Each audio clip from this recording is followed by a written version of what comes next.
Hi everyone, Kelly here.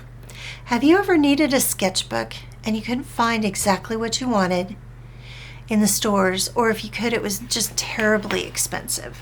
Well, I'm going to teach you how to make a sketchbook to your own specifications. I'm going to do kind of a small one because it's easier to demonstrate with a smaller one. But you do whatever size you want. Here's what you're going to need. You're going to need a cutting mat. Like I'm using this one because it's the perfect size for the sketchbook that I am going to make today. So I can fit the whole sketchbook on it.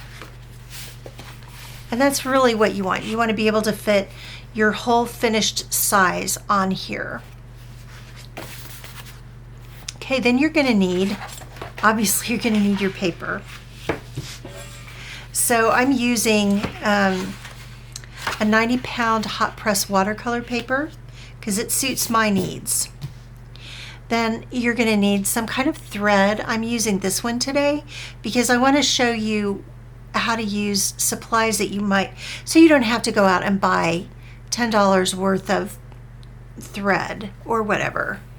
You don't have to wax it, but it is helpful to use some beeswax. You could also use you might be able to use some candle wax if you have like a beeswax candle. But the way you do it is you're gonna wax your thread like this, and that makes it a little easier to go through the paper. But honestly, you don't have to for this one. It's very simple. We're just gonna do a few stitches and that's it. Okay. So what you need to decide is how much paper you're going to need. Oh, and you also need a ruler and a punch, some kind of punch. This might even be an ice pick. I'm not entirely sure. I wanted to show you how you could use stuff you might already have, so you don't have to go out and buy things. So the first thing you need is your paper, obviously. Now I want to show you something. You should, ideally, if you have enough paper, you should make sure that you're going to fold it. You want the spine, this part right here, you want this to have the least resistance. You want it to be on the grain of the paper. Paper has a grain, and if you look at this right here, there's more resistance going this way than this way. So I know the grain of my paper runs this way, and I'm going to want to fold my sketchbook this direction. Okay, which is perfect because it's going to work out fine. Now there's another little getcha here on my particular paper, and yours may not have it and you may not even care, but mine has a watermark right here. I don't like that in my sketchbooks because I feel like I have to dodge around it.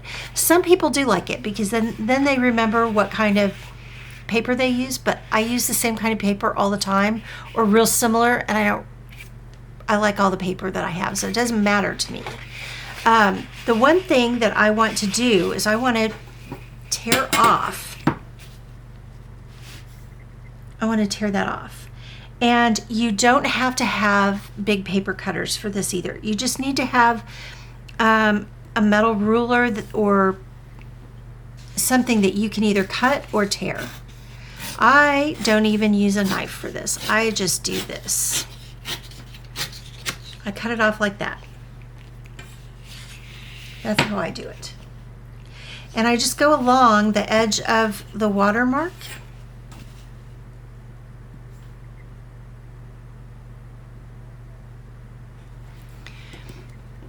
You may not be able to see it, but you'll be able to see it on yours. And I just take the watermark off. That's all I'm doing. Just taking off the watermark.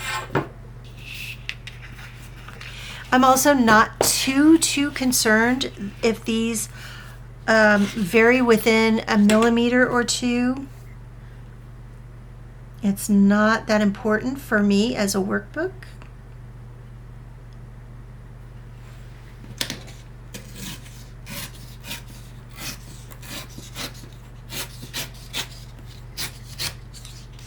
Okay, Watermark is gone. Yay!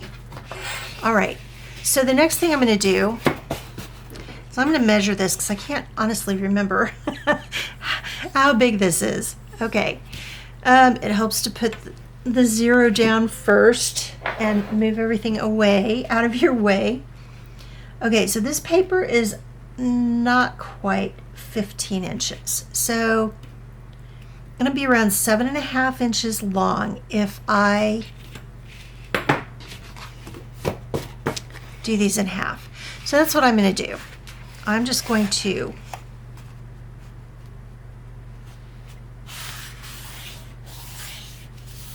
fold these in half,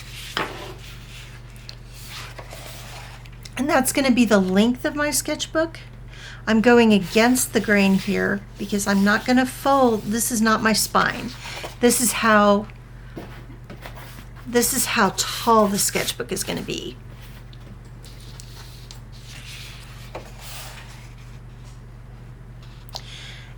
Now you decide how many pages you want in yours.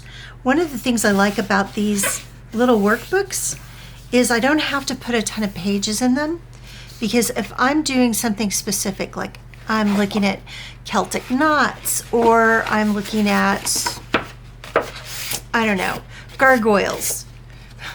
I'm not going to have 80 pages of gargoyles. Well, I'm not. I might have 6 or 8.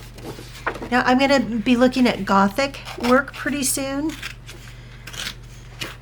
and doing a little reference for Gothic architecture and ornament. So now I'm just going to put these in half here. I'm just tearing them because it's a workbook and I don't care. It doesn't have to be perfect. This basically, the reason I'm doing this is because I want to be able to have it the size and the orientation and the kind of paper I want to use. That's it. That's it. So now what I'm going to do is I'm going to fold these in half.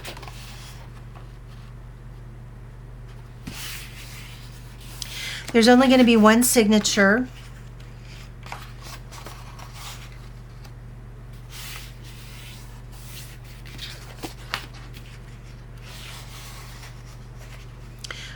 A signature is the sections in a book. So when you're sewing them together, I don't know if you need to know this for this. It's just going to be, what you're basically going to do is you're just going to put all of these together like this.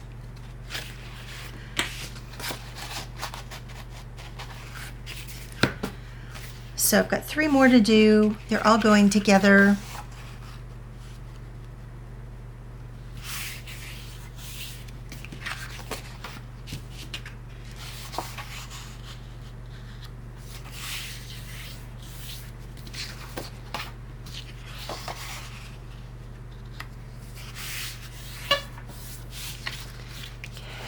We're just going to stick them all together, one inside the other. And if you were going to do a really big book, a really big sketchbook, the ones where all of these are together, that's called a signature. Some pages have, or some sketchbooks have a lot of signatures to them. This one's only going to have one. You don't even have to put a cover on it. I'm going to show you how to, just so that if you want to, you know how. A piece of paper here is a scrap. It's also Saunders Waterford. Not that it makes any difference. I'm going to fold it in half and just make sure that it will cover, and it will cover the pages. So there's your cover. Now,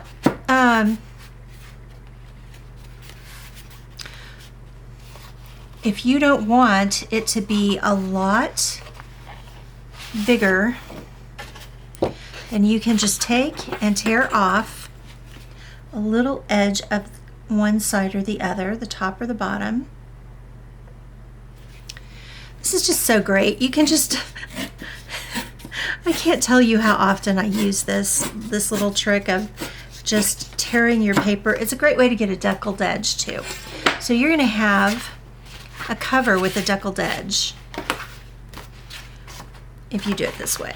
Okay, so there's your cover, and you can do the whole thing at once now. So what we're gonna do is lay this flat open, and I've got our nice little cutting mat here. I've lined this up so that it's roughly in the center, and I'm going to poke a hole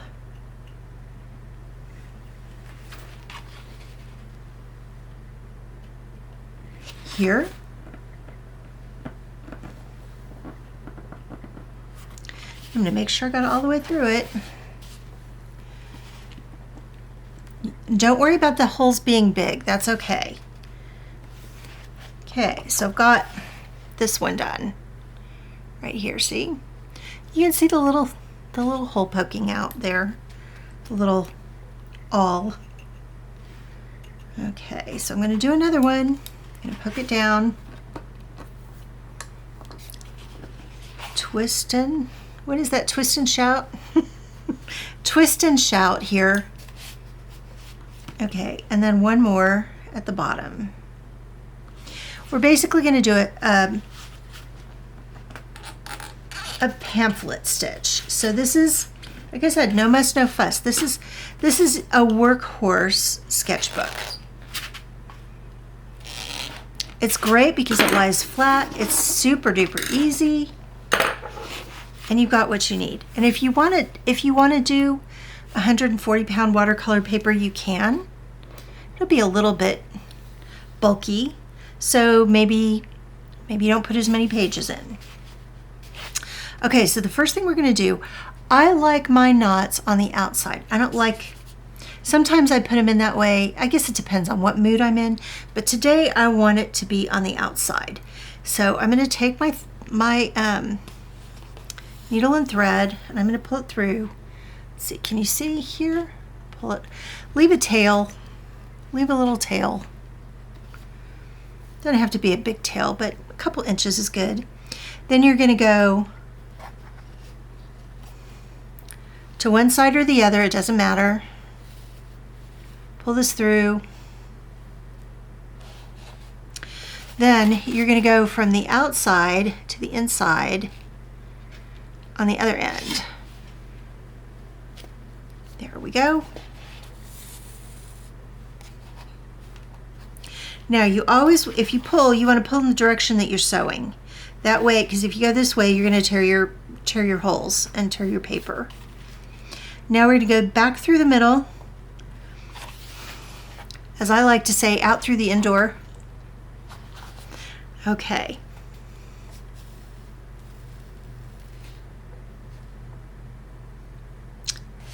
All right, and I'm going to make sure that the threads are on either side.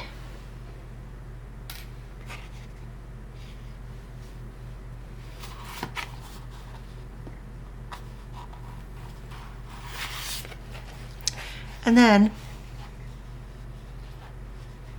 I'm going to tie it off here.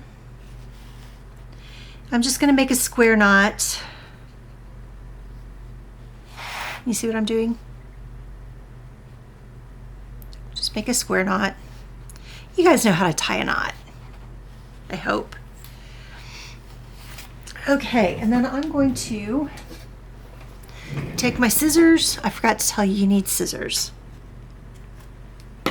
All right. How long did that take? I did this in real time. It took, what, 15 minutes? And that was while I was explaining it to you. So here you have your sketchbook. And the cool thing about this is, if you're worried about it getting bent and stuff, it really isn't going to. I've been amazed at how sturdy these are. So I have a folder like this that I got at Target at the beginning of the school year. And just to show you, if I'm too worried about it, I put it in a folder and I carry it like this.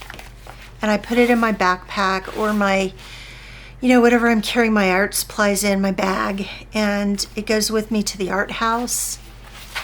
I haven't had any problems. So, all right, everyone. Thanks for joining me today. I hope this was helpful for you. And if you have any questions, just leave them in the comments for me and I will respond. In the meantime, have a great time being creative and I'll see you in the next video.